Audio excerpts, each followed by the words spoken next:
मानक सीमा से अधिक प्रदूषण फैलाने वाले वाहनों पर की जा रही है कार्यवाही। शहर में बढ़ते प्रदूषण को नियंत्रित करने के लिए वाहनों की जांच का अभियान चल रहा है। समय मानक स्तर से अधिक प्रदूषण फैलाने वाले वाहनों पर कार्यवाही की जा रही है। अधिक प्रदूषण फैलाने वाले वाहनों को जब्त किया जा रहा है। यह कार्यवाही शहर में अलग अलग चौराहों पर की जा रही है। परिवहन विभाग और यातायात विभाग द्वारा मध्य प्रदेश प्रदूषण नियंत्रण बोर्ड के साथ मिलकर संयुक्त जांच अभियान चलाया जा रहा है। इसमें प्रदूषण फैलाने वाले वाहनों की जांच की जा रही है। मतगणना के चलते एमएलबी के आसपास के रहेंगे मार्ग परिवर्तित। विधानसभा चुनाव 2023 के दृष्टिगत रखते हुए 3 दिसंबर रविवार को एमएलबी कॉलेज में मतगणना होगी, जिसको लेकर एमएलबी कॉलेज के आसपास के मार्गों पर भीड़ अधिक रहेगी। इसके चलते यातायात पुलिस ने मार्ग परिवर्तित किए हैं, जिससे आमजन को परेशानी का सामना न करना पड़े। असल में मतगणना में ड्यूटी देने वाले अधिकारी कर्मचारियों के वाहनों की पार्किंग स्थल भी बनाए जाएंगे, जिसको लेकर जाम की स्थिति निर्मित हो सकती है। इसी तरह से पार्टी एजेंट तथा प्रत्याशियों के लिए वाहनों की पार्किंग व्यवस्था की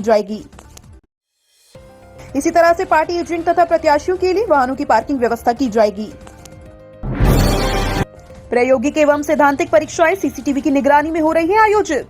राजधानी स्थित राजीव गांधी प्रौद्योगिकी विश्वविद्यालय ने नकल प्रकरण को रोकने के लिए इस बार कई प्रयास किए हैं। विश्वविद्यालय ने संबद्ध कॉलेजों और परीक्षा केंद्रों के लिए परीक्षा संबंधी दिशा निर्देश जारी किए हैं। दिसंबर में आयोजित होने वाले स्नातक और स्नातकोत्तर पाठ्यक्रम की आगामी परीक्षाओं के लिए ये निर्देश जारी कर दिए गए हैं। आरजीवीवी के कार्य में परीक्षा नियंत्रण डॉक्टर प्रशांत कुमार जैन द्वारा जारी दिशा निर्देश का पालन कॉलेजों और परीक्षा केंद्रों को करना होगा। सभी विद्यार्थियों को परीक्षा केंद्र पर निर्धारित समय से 50 मिनट पहले पहुंचना होगा।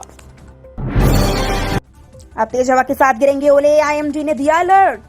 पश्चिमी विक्षोभ के प्रभाव में मध्य प्रदेश के कई जगहों पर अगले 24 घंटों में बारिश की संभावना है। बारिश के चलते कहीं गरजने के साथ साथ बिजली गिरने की और कहीं ओले गिरने के आसार हैं। मध्य प्रदेश में बारिश और ओलावृष्टि को लेकर मौसम विभाग ने अलर्ट जारी कर दिया है। मध्य प्रदेश में हो रही बारिश के साथ तेज हवा चलने की भी संभावना जताई जा रही है। बारिश और तेज हवा के कारण राज्य के तापमान में गिरावट देखने को मिली। मौसम विभाग के अनुसार आने वाले दिनों में एमपी के तापमान में तेजी से गिरावट देखने को मिल सकती है। ग्राहक को मिलेगी डिफॉल्टर होने की सूचना, सिबिल को खराब होने से बचा सकेंगे। बैंक अब डिफॉल्ट ग्राहकों की सूची सिबिल कंपनियों को देने से पहले ग्राहकों को सूचना देगी। इससे ग्राहकों को अपनी सिबिल को बिगड़ने से बचा सकेंगे। यही नहीं, अब सिबिल स्कोर जांचने पर कंपनियों को इसकी सूचना ग्राहक को मेल पर देनी होगी। साथ ही वर्ष की एक बार संपूर्ण रिपोर्ट निःशुल्क उपलब्ध करानी होगी। ये नए नियम भारतीय रिजर्व बैंक द्वारा दिए गए, जो 26 अप्रैल 2024 से लागू होंगे। इससे ग्राहकों को राहत मिलेगी। एआई में युवाओं की रुचि देख गूगल ने शुरू किया फ्री ऑनलाइन कोर्स। इन दिनों आर्टिफिशियल इंटेलिजेंस हर किसी की जुबान पर है। लगातार इसकी लोकप्रियता बढ़ती जा रही है। शायद यही वजह है कि इस विषय को युवाओं द्वारा काफी पसंद किया जा रहा है। युवाओं की इसमें रुचि को देखते हुए गूगल ने एक फ्री ऑनलाइन कोर्स जारी किया है। गूगल द्वारा शुरू किए गए इस ऑनलाइन कोर्स में मदद में आप दुनिया के किसी भी कोने में बैठकर इस विषय में प्रशिक्षण प्राप्त कर सकते हैं। ये कोर्सेज न केवल एआई के क्षेत्र में आपकी योग्यता को बढ़ाएंगे, बल्कि बेहतर करियर निर्माण के लिए पोर्टफोलियो लिंक बनाने में भी आपकी मदद करेंगे। 5,61,000 टेबलों पर 12 से 26 चरणों में होगी मतगणना। विधानसभा चुनाव की मतगणना 3 दिसंबर को सुबह 8 बजे से सभी 52 जिला मुख्यालयों पर एक साथ होगी। 8 बजे से डाक मतपत्रों की गिनती के साथ मतगणना प्रारंभ होगी। 8:30 बजे से इलेक्ट्रॉनिक वोटिंग मशीन यानी ईवीएम दर्ज मतों की गिनती शुरू होगी। मतगणना जल्द पूरी हो सके, इसके लिए 5,061 मतगणना टेबल बनाई गई है। डाक मतपत्रों की गिनती 692 टेबलों पर होगी। ईवीएम मतगणना के लिए सर्वाधिक 26 चक्र की गणना झाबुआ विधानसभा और सबसे कम 12 सेवड़ा विधानसभा में होगी। परिणाम आने के बाद 5 से 10 घंटे लगेंगे। भाजपा मतगणना ट्रेनिंग में बवंडर करने की बात सोशल मीडिया पर वीडियो हुआ वायरल। भाजपा मतगणना ट्रेनिंग का एक वीडियो सोशल मीडिया पर वायरल हो रहा है। इसमें ट्रेनिंग में प्रत्याशी और एजेंट से मतगणना के दौरान सबसे आगे बैठने की बात कही जा रही है। साथ ही उनसे कहा जा रहा है कि अगर जगह न मिले तो बवंडर खड़ा कर दे। कांग्रेस ने इस वीडियो पर निशाना साधा। प्रदेश अध्यक्ष की मीडिया समन्वयक पीयूष बबेले ने यह वीडियो ट्वीट कर भाजपा को घेरने का प्रयास किया। उन्होंने ट्वीट किया कि भाजपा के षड्यंत्र का खुलासा हुआ। काउंटिंग एजेंट से बवंडर खड़ा करने के लिए कहा जा रहा है। भाजपा मतगणना में उत्पात करनी चाहती है। भाजपा सत्ता लूटना चाहती है, लेकिन इस बार कांग्रेस कार्यकर्ता धूल चटा देंगे। कांग्रेस के सज्जन वर्मा ने भी इसे बीजेपी का षड्यंत्र बताया। हुकुमचंद मिल मजदूरों का 32 साल का इंतजार होगा खत्म। कोर्ट के आदेश से भुगतान का रास्ता साफ। शहर की प्रसिद्ध हुकुमचंद मिल के बंद हो जाने के बाद 5,895 मजदूरों और उनके परिवारों को 32 वर्ष का इंतजार खत्म होने का रास्ता शुक्रवार को साफ हो गया। हाईकोर्ट ने मध्य प्रदेश गृह निर्माण मंडल को आदेश दिया है कि वे 3 दिन के भीतर 425 करोड़ 89 लाख रुपए स्टेट बैंक ऑफ इंडिया की भोपाल शाखा में एक स्वतंत्र खाते में जमा करवाएं। इस राशि से मजदूरों को 174 करोड़ रुपए मुआवजा और इस पर 50 करोड़ रुपए ब्याज का भुगतान किया जाएगा। शेष राशि में हुकुमचंद मिल के अन्य देनदारों का भुगतान होगा। भाजपा को लाडली बहना तो कांग्रेस को गारंटियों पर विश्वास।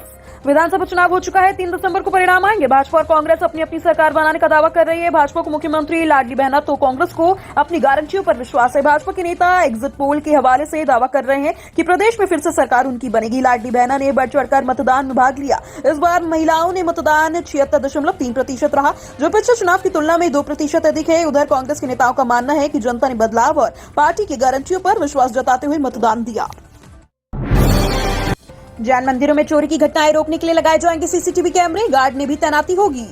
जैन मंदिरों की चोरी को लेकर समाज में नाराजगी है। इस संबंध में श्री दिगंबर जैन महासभा की गुरुवार को बैठक हुई। इसमें श्री दिगंबर जैन महासभा के अध्यक्ष संजय जैन मुंगवाली ने बताया कि कोई गिरोह प्रदेश भर में जैन मंदिरों को टारगेट कर चोरी कर रहे हैं। लगातार चोरी के मामले सामने आ रहे हैं, इसलिए प्रदेश भर में समाज के प्रमुख पदाधिकारियों ने मंदिर में सुरक्षा एक समिति अलग से बनाने की बात कही, जहां सभी मंदिरों में सीसीटीवी कैमरे लगाने के साथ सायरन बजाए जाएंगे। जेपी अस्पताल में 400 से अधिक औषधीय प्रजातियों के रोपेंगे पौधे। प्रदेश में पर्यावरण को बचाने के लिए अब शासकीय अस्पतालों में बड़े स्तर पर बोटैनिकल गार्डन को तैयार किया जा रहा है। इसके लिए स्वास्थ्य विभाग आगे आया है। प्रदेश के सभी अस्पतालों को इसके लिए दिशा निर्देश जारी कर दिए गए हैं। इसी क्रम में राजधानी के जेपी अस्पताल में ऐसे लेकर तैयारियां बड़े स्तर पर शुरू कर दी गई। अस्पताल प्रबंधन ने उनके यहां काम करने वाले सभी चिकित्सकों की अस्पताल को पौधा भेंट करने के लिए कहा। इतना ही नहीं, जो चिकित्सक जिस पौधे को दान करेगा वो उसका अस्पताल के गार्डन में रोपण भी करेगा। कमलनाथ ने कहा भाजपा चुनाव हार चुकी है, एग्जिट पोल को षड्यंत्र करार दिया। पूर्व मुख्यमंत्री और प्रदेश कांग्रेस अध्यक्ष कमलनाथ ने कहा कि भाजपा चुनाव हार चुकी है और इसलिए कुछ एग्जिट पोल षड्यंत्र के तहत बनाए गए। इनका उद्देश्य है कि एक तरफ को अधिकारियों पर दबाव बनाया जा सके, वहीं ये कांग्रेस कार्यकर्ताओं में निराशा फैलाने की भी साजिश कर रहे हैं। उन्होंने कांग्रेस की सरकार बनाने का दावा करते हुए कार्यकर्ताओं से कहा कि अगर मतगणना वाले दिन किसी को कोई भी गड़बड़ी नजर आती है तो वे उन्हें सूचित करें। इंदौरियों ने दुबई में मालवी पगड़ी पहनाकर किया महापौर का स्वागत। विश्व जलवायु परिवर्तन शिखर सम्मेलन के लिए महापौर पुष्यमित्र भार्गव दुबई पहुंचे। 2 दिसंबर को होने वाले सम्मेलन में पहले भार्गव ने दुबई में इंदौर के लोगों से मुलाकात की। दुबई में बड़ी संख्या में इंदौर के लोग रहते हैं और वहां पर कई क्षेत्रों में उनकी बड़ी भागीदारी है। अजय कासलीवाल, मनोज झरिया और प्रेम भाटिया ने बताया कि महापौर ने इंदौर के विषय में कई जानकारियां दी और हमें भी इंदौर के विकास के भागीदारी करने के लिए आमंत्रित किया। महापौर ने इंदौर का फ्यूचर प्लान बताया और कहा कि किस तरह से इंदौर की दुनिया के सबसे बेहतरीन शहरों में से एक बनने जा रहा है। रणनीति पर चर्चा, नतीजों से पहले ग्वालियर पहुंचे नड्डा। मध्य प्रदेश के विधानसभा चुनाव के नतीजे आने से पहले ही बीजेपी के राष्ट्रीय अध्यक्ष जेपी नड्डा ने शुक्रवार को मध्य प्रदेश के ग्वालियर पहुंचकर राज्य के मुख्यमंत्री शिवराज सिंह चौहान, ग्वालियर क्षेत्र के कद्यावर नेता एवं केंद्रीय मंत्री ज्योतिरादित्य सिंधिया और प्रदेश के गृह मंत्री नरोत्तम मिश्रा के साथ बैठक कर भविष्य की रणनीति को लेकर चर्चा की। शिवराज सिंह चौहान ने कहा राज्य के वर्तमान मुख्यमंत्री हैं, वहीं ज्योतिरादित्य सिंधिया और नरोत्तम मिश्रा भी सीएम पद से रेस में हैं और वहीं यह वजह है कि ग्वालियर में इन तीनों नेताओं की जेपी नड्डा के साथ मुलाकात की। संयुक्त डिग्री प्रोग्राम चलाएंगे आईआईएम इंदौर और FH Munster. Indian institute of management और जर्मनी के एफएच मुंस्टर के बीच गुरुवार को अनुबंध हुआ। एक एमयू के तहत दोनों संस्थान मिलकर डुअल डिग्री प्रोग्राम का काम करेंगे। एमयू एवं आईआईएम इंदौर के निदेशक प्रोफेसर हिमांशु राय और एफएच मुंस्टर के प्रेसिडेंट फ्रैंक डेलमेन और माइकल डक्सन के हस्ताक्षर किए। प्रोफेसर राय ने कहा कि दोनों संस्थान के बीच एमयू से वैश्विक साझेदारियों के विस्तार की दिशा में एक महत्वपूर्ण कदम उठाया जा सकेगा। राज्य कर्मचारियों को डीए का इंतजार, वित्त विभाग ने आयोग को फिर भेजा प्रस्ताव। एक तरफ छत्तीसगढ़ और राजस्थान में कर्मचारियों पेंशनरों के डीए बढ़ाने का चुनाव आयोग ने मंजूरी दे दी, वहीं दूसरी ओर मध्य प्रदेश के 10 लाख कर्मचारियों पेंशनरों ने डीए पर अब तक फैसला नहीं हो पाया और सस्पेंस बरकरार है। हालांकि कर्मचारी संगठनों की नाराजगी के बाद वित्त विभाग ने चुनाव आयोग को फिर से प्रस्ताव भेजा, लेकिन मुख्य निर्वाचन पदाधिकारी कार्यालय को इसकी जानकारी नहीं है। ऐसे में अब सवाल उठ रहे हैं कि प्रस्ताव भेजा है या नहीं। इस पूरी स्थिति को देखते हुए माना जा रहा है कि कर्मचारियों पेंशनरों के डीए के लिए अभी इंतजार करना पड़ेगा। अब शायद नई सरकार बनने के बाद ही डीए पर फैसला होगा। एमपी में चला मोदी शाह का दाव, प्रहलाद पटेल से नरेंद्र सिंह तोमर तक जिता रहे बंपर सीटें। मध्य प्रदेश विधानसभा चुनाव के अंतिम नतीजे आने के एक दिन समय बाकी है और इससे पहले गुरुवार शाम आए एग्जिट पोल्स के आंकड़ों ने राज्य की जनता और राजनेताओं के सामने ताजा स्थिति पेश कर दी है। एक बड़ा अनुमान दिख रहा है कि राज्य में भारतीय जनता पार्टी की सरकार है, वहीं कुछ अन्य भाजपा कांग्रेस में कांटे की टक्कर दिखाई दे रही है। देखना दिलचस्प होगा कि भाजपा का दिग्गजों को उतारने का प्लान कितना सफल हुआ। ग्वालियर, चंबल और विंध्याचल में सत्ता समीकरण बना, बिगाड़ सकती है बसपा। विधानसभा चुनाव में ग्वालियर, चंबल और विंध्य अंचल में बसपा सत्ता के समीकरण बन सकती है और बिगाड़ सकती है। इन दोनों अंचलों में पार्टी ने स्थानीय और जातीय समीकरणों को देखते हुए प्रत्याशी उतारे थे। भाजपा और कांग्रेस के कुछ बड़े नेता बसपा के टिकट पर चुनाव भी लड़ रहे थे। नतीजतन पार्टी हाईकमान का विश्वास है ये चुनाव प्रदेश में उसके लिए खोए जनाधार को न केवल वापस लाएंगे बल्कि सत्ता के समीकरण को भी प्रभावित करेंगे। जीतू पटवारी ने किया 132 से 137 सीटों का दावा।